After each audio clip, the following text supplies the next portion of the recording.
Hello guys, myself Arshita. I want to tell you about the key points of human body that is for important for NEET. Those who are preparing for NEET exam, especially I am also, it is needed them to remember the specific terms for the different specialist surgeries. I want to tell you about the important points. First, we learn about immunological memory. Immunological memory is the memory in which the spleen and bone marrow learns to fight with pathogens.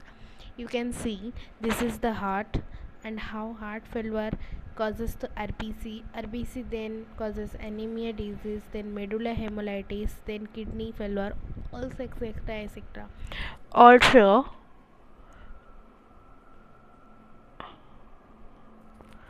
Also, our body also has compared limbs organs limbs as the WBC like platelets, also the waste material that collects the bone marrow and it learns to fight with the immuno diseases and it gives immunity to our body.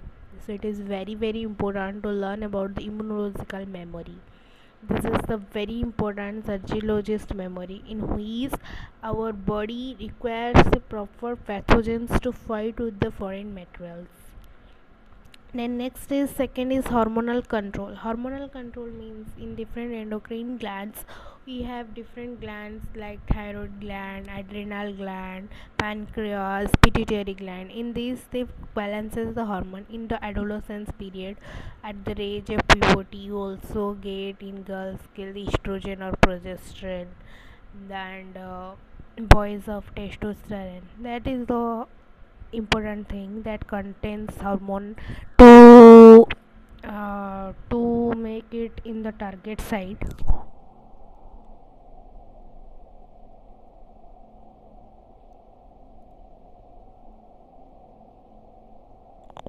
Okay. And it helps the hormonal diseases to control the hormonal system. You can see also the adrenal cortex regulates essential metabolic rates and electrolyte balances like cortisol. It gives the metabolism to our body. Hormone is very important for our body. Next is circulatory mechanics. Circulatory mechanics means the circulation of four chambered heart.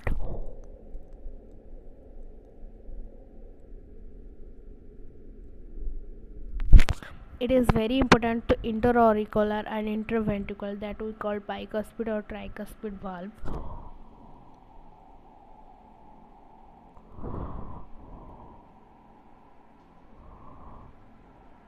Okay, these are very important. I just explain you about the circulation, how the path flow in blood circulation. You read also in 10th, DF3. Okay, I just clear another way.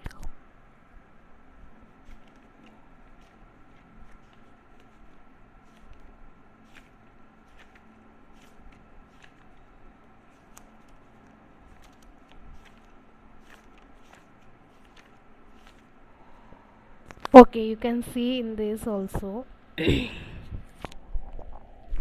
See, here is the lungs, heart, and body. We have twice the circulation, pulmonary and systemic circulation, so it is called as double circulation. It only occurs in four chambered heart like humans.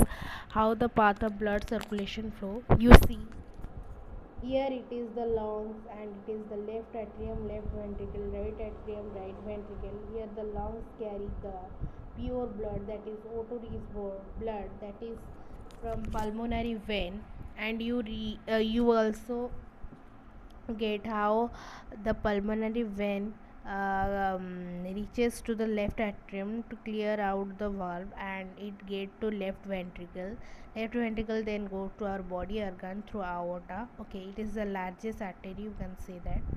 So here it is the bicuspid valve that is thinner and it is the tricuspid valve that is thicker. Then body organs reaches with the food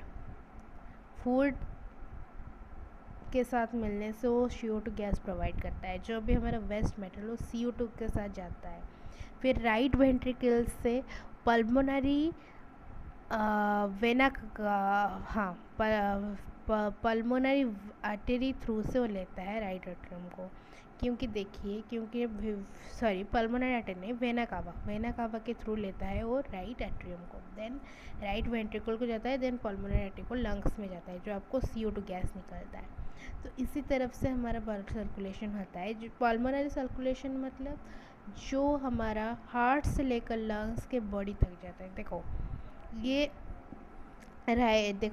right atrium में आपका CO2 rich blood आया, CO2 rich blood फिर right ventricle से आया, right ventricle फिर pulmonary artery through में lungs को गया, लंग्स फिर क्या क्या उसको प्यूरिफाई करते O2 rich blood left atrium में लाया। तो ये जो प्रॉपर सर्कुलेशन होता है that is called pulmonary circulation. Okay, pulmo means lungs, जो हार्ट में लंग्स के साथ जाता है फिर हार्ट को आता है, वही है पल्मोनरी सर्कुलेशन।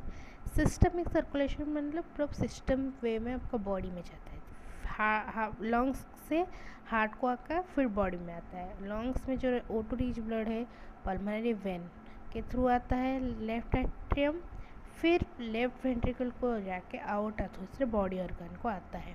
ठीक है, तो हम इसे पल्मोनरी वेन क्यों बोलते हैं? हम जानते हैं वेन जनरली हमारा CO2 ब्लड कैरी करता है, लेकिन यहाँ पर पल्मोनरी है मतलब लंग्स में जाता है, तो लंग्स ऑब्वियसली कुछ प्यूरिफाई करके देगा, तो प्यूरिफाई करके CO2 वेन द्वारा वो O2 रिच ब्लड आता है, और पल्मोनरी आर्टरी में जो O2 रिच ब्लड जाता है वो प्यूरिफाई करके CO2 रिच ब्लड आता है। समझे?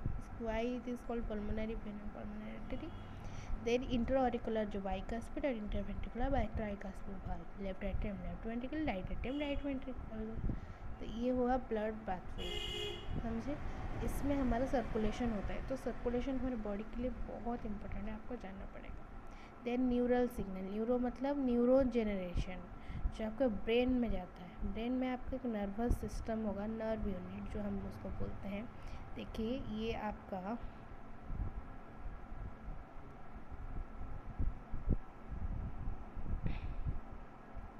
ये आपका एक्सोन है, ये आपका सेल का न्यूक्लियस है, ये टोटल सेल बॉडी जिसको हम साइटोन बोलते हैं। देन ये जो तार जैसा है उसको डेंड्राइट बोलते हैं, जो कि हमारा मैसेज कैरी करता है, फिर नर्व एंडिंग के थ्रू नेक्स्ट मैसेज जाता है। देखो ये हुआ एक्सोन नर्वस, फिर डेंड्राइट में होके ये आता है, तो इससे कनेक्ट करके वो आपका जाता है। जो आपका सिनेप्स जो होता है गैप, उसमें जो ये जो नर्व एंडिंग होता है इस गैप में केमिकल होता है जिसे हम स्वान सिनेप्स बोलते हैं, और श्वान सेल ये होता है। समझे?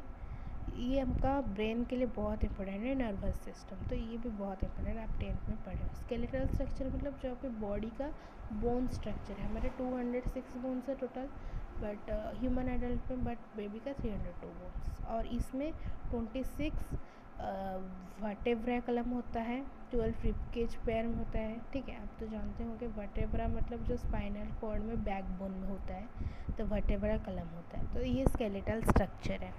तो ये प्रॉपर आपका 5 पॉइंट्स हुआ। फर्स्ट हुआ immunological memory, then hormonal control, then circulatory mechanics, neural signalling, skeletal structure. ठीक है, मैं आपको और भी इम्पोर्टेंट एक बात बोलने वाली हूँ नीट के रिलेटेड। देखिए आप शायद 18 साल में नीट एग्ज़ाम देंगे। ओके, लेट 18 साल में नीट एग्ज़ाम देंगे, फिर आप नीट में थोड़ा पीजी करना चाहेंगे। पीजी करेंगे तो आपको 23 साल हो जाएगा। 23 साल होगा कि ना, पीजी 3 इयर्स होता है। फिर पीजी के लिए आपको स्पेशलिस्ट बनना पड़ेगा, जैसे पेडियाट्रिक्स, ऑर्थोपेडिक्स, ऐसे स्पेशलिस्ट होते हैं, वरना आप कुछ भी नहीं कर सकते। आइदर यू चूज स्पेकुलेशन और डू नथिंग, छोड़ना पड़ेगा एम्स में। तो वो स्पेशलिस्ट बनने के लिए आपको नीट एसएस एग्ज़ाम देना पड़ता है, जो कि आपको 28-29 साल हो जाएगा। फिर वो 2 वर्ष हो रहे हैं, 30-31 साल हो जाएगा। तो इतने में आप प्रॉपर डॉक्टर बन सकते हो। तो ये है आपका प्रॉपर नीट का एज रिलेटेड रोड मैप कि किस ईयर में किस एज में आप क्लियर कर सकते हो। तो नीट करना इतना भी आसान नहीं है और इतना भी मुश्किल नहीं है, क्योंकि दुनिया में कुछ भी इम्पॉसिबल नहीं है। आप चाहें तो दुनिया बदल सकते हो। हमें भगवान नेचर में सब कुछ दिए, इंग्रेडिएंट्स दिए हैं, हमें बस उसको मसाला पका के बनाना है। ठीक है, आप भी मार्केट से जाते हो, इंग्रेडिएंट्स लाते हो, उसमें मसाला बनाते हो ना, ऐसे भगवान भी हमें इंग्रेडिएंट्स देते हैं, हमें उसको नेचर में यूटिलाइज़ करना है। आप ये नहीं बोलोगे कि मेरे द्वारा नहीं होगा, मैं छोड़ दूँगी, तो इससे कोई भी बात नहीं होगी। आपको प्रॉपर ट्रेनिंग के साथ करना पड़ेगा नीट। और इसमें देखते हैं नीट कितना पड़ा आपका, 18 और 30, लेट 30, आपका टोटल लग जाएगा 12 साल। 12 साल आपको लग जाएंगे नीट पूरा डॉक्टर बनने के लिए। तो आपको इतना ही कठिन परिश्रम करना पड़ेगा। और नीट के रिलेटेड और जो भी होगा मैं आपको इसी हमारे चैनल में भेजते रहूँगी। अगर हमारे चैनल आपको पसंद आई तो लाइक, कमेंट, सब्सक्राइब ज़्यादा से ज़्यादा कर लेना। Thank you, bye bye.